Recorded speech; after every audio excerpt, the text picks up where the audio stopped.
Welcome back to RotoQL University. This is our NBA strategy course. Today we'll be looking at shooting guards and small forwards, wing players, and what goes into selecting them for your daily fantasy NBA lineups. I'm Mike, and I'm joined with Sahil here. Sahil, excited to discuss wing players? Yeah, not as excited as I will be for the bigs and point guards, but still there. Yeah, I want to hear a little more about that, how you feel about these positions in general. So let's get started. Yeah, so we're gonna talk about some of the fundamentals, and then we'll kind of dive into some more advanced research tips.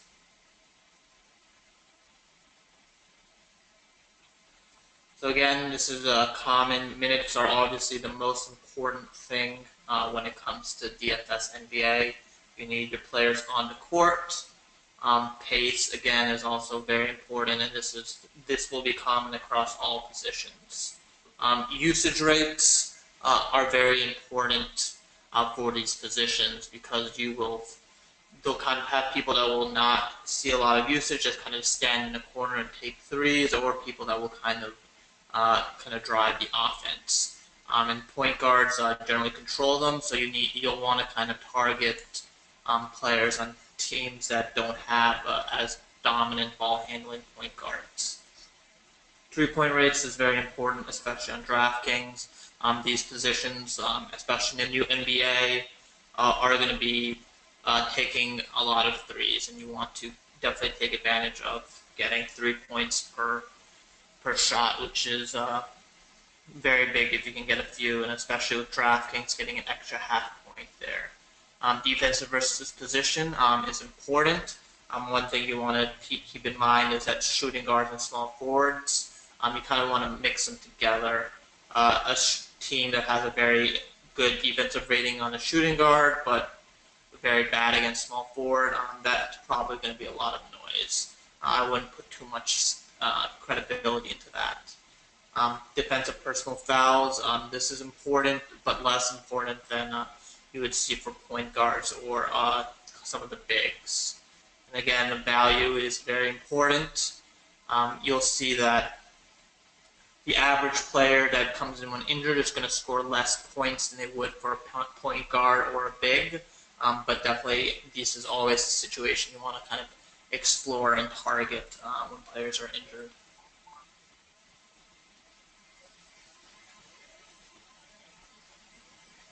So if we take a look at the average FanDuel points per position, you'll see that these shooting guards and small forwards are the lowest.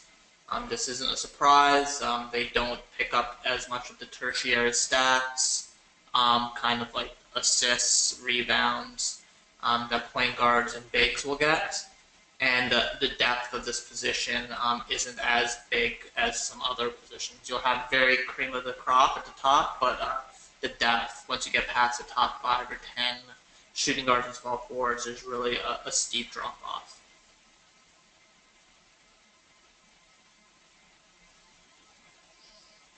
So one thing we want to keep in mind is the 3-point field goals are worth more on DraftKings. So when we look at that, we're going to make them a little bit more valuable. People that shoot threes, shooting guards and small forwards are going to have lower turnover rates, so they're not going to be hurt as much there on FanDuel wise, and then these positions generally won't get double doubles or triple doubles as frequently unless you're LeBron or Harden. So generally, you kind of have to keep in mind what type of player a person is to see which site the player benefits from. If you're going to shoot a lot of threes and get a lot of triple doubles, then it'll be more on DK, but they'll probably also get more turnover. So it's definitely something you have to keep in mind.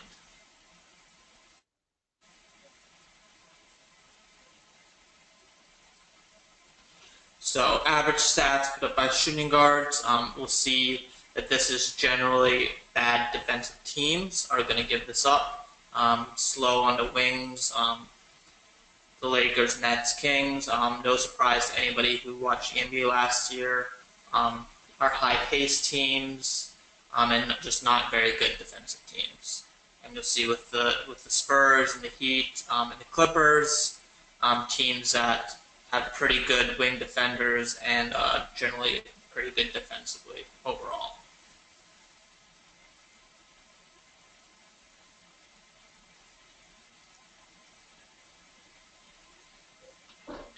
When you look at small forwards, we'll see some of the same names. Houston Rockets, 76ers, Lakers obviously on both. Pelicans again are up there. You kind of want to, as we said before, you can kind of treat these two as a whole when you're evaluating your defensive versus position. But again, teams that play at a high pace are generally going to be weaker defensively against these positions.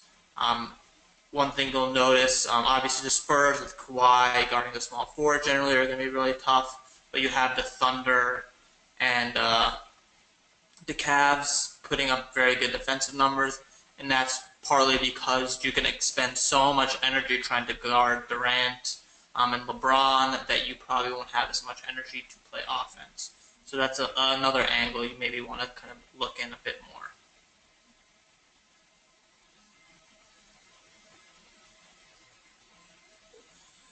So if you look at the defensive rating correlations between shooting guards and small forwards, you'll see there's a pretty high correlation with shooting guards, very low on small forwards. This may be surprising to some people, but I think this is a lot of it is noise. Shooting guards and small forwards essentially play the same role.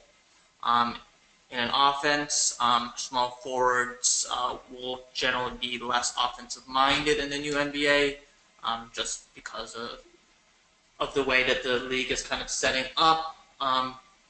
Again, you still want to target teams that play at a high pace, bad defense, but this is definitely something you want to keep kind of dig in. What is exact matchup a player's going to have? Sometimes teams have two shooting guards listed on DraftKings or FanDuel, and they play both positions, or you'll have something like two small forwards. So it's kind of hard to kind of actually dive in with these defensive ratings. You kind of think it's better to kind of treat them as a group as a whole.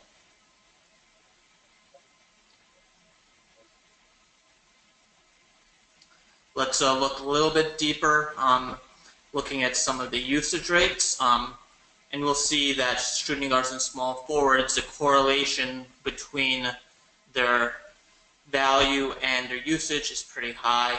It's similar to what point guards and small forwards are. Again, if you're not going to shoot the ball, you're not going to put up fantasy points, even if you're on the floor. So that's definitely something you have to keep in mind. You'll see that Harden is no surprise, is very, very high usage and puts up a ton of fantasy points. And you'll see that he'll be very highly owned almost every night because shooting guard position is so weak, and you can see how much farther he is than anybody else.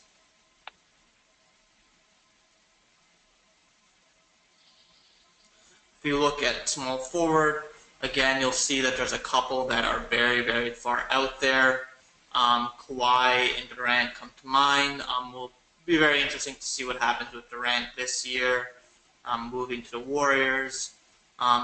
But high usage is going to always lead to a lot of fantasy points. And you'll see that outside of Durant and Kawhi, there's really not too much there. You look at LeBron, obviously it's there, but then you kind of drop off to Ariza, Rudy Gay.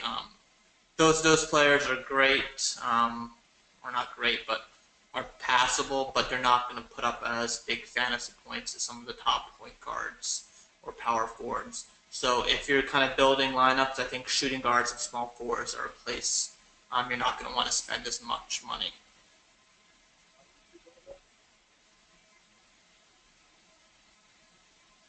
So if we look at the top C-cores for shooting guards,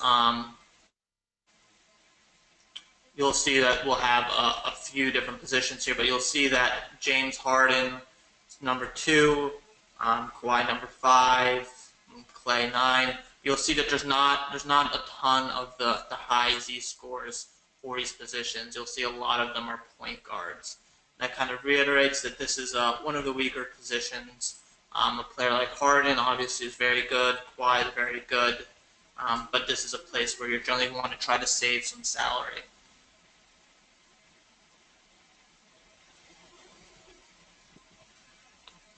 And if we move to the forwards, you'll see again there's only 4 that are there. I wouldn't even consider Draymond Green a small forward by any means, but you'll see that there's very few of the top Z scorers here for that play the small forward position, and that's again just the nature of the NBA and the way fantasy points are set up. If you're not getting the rebounds and assists, you're going to struggle to put up good value. So these positions don't naturally get those points, so you're going to see a lot weaker fantasy scores from these positions in general. Yeah, just a small note here. Kawhi is marked as a shooting guard where he should be a small forward. So it's still a small group, but Kawhi should be included as well. Yeah.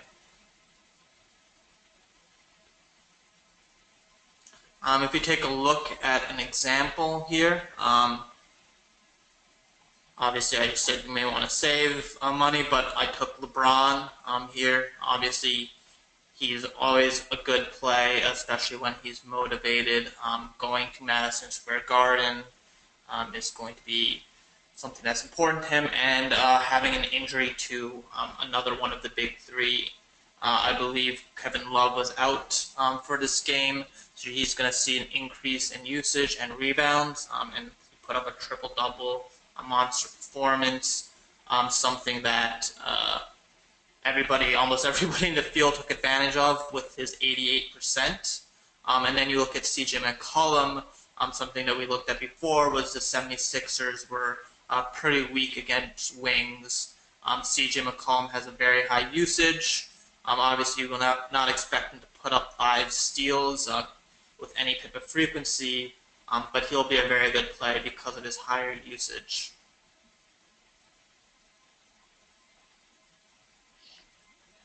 So encourage you to take advantage of all of our resources we have. You can figure out how to use RotoQL better at the Zendesk. Check out the QL Wire and all our other videos at the RotoQL University.